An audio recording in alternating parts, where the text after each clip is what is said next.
So what I'm going to do today is I'm going to talk about stress and strain. So these are two very basic concepts in mechanical behavior of material. And I brought my little rubber thing again, my rubber beam. And so I want to talk just a little bit about what stress and strain are, and then I'll put some notes on the board that'll define everything in a more exact way.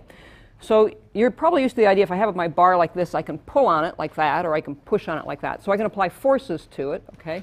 So these are axial forces. If I pull on it like that, it's like I pull this way, okay? So a stress is just a force per unit area. In engineering, when we talk about material behavior, we're going to talk about stresses and force per unit area. And there's two real types of stresses. One well, there's different ways you could arrange it, but the normal way to do it is you look at the force perpendicular to the area, per unit area. That's called a normal force. Or you can look at a force parallel to the area, per unit area.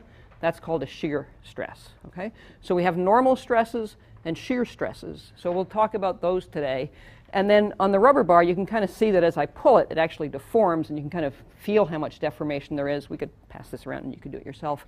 But in fact, every engineering material has a certain stiffness. Some are much, much stiffer than this. And when you pull on them, you can't really see the deformation. It's too small, but it does deform.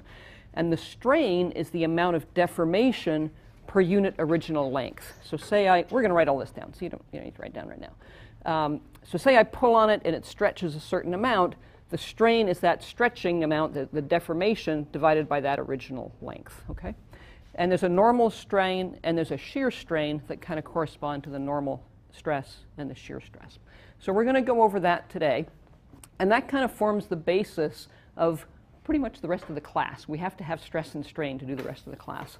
And then next time, or maybe today, but maybe next time, we'll talk about Hooke's law, which then relates the stress and the strain, okay?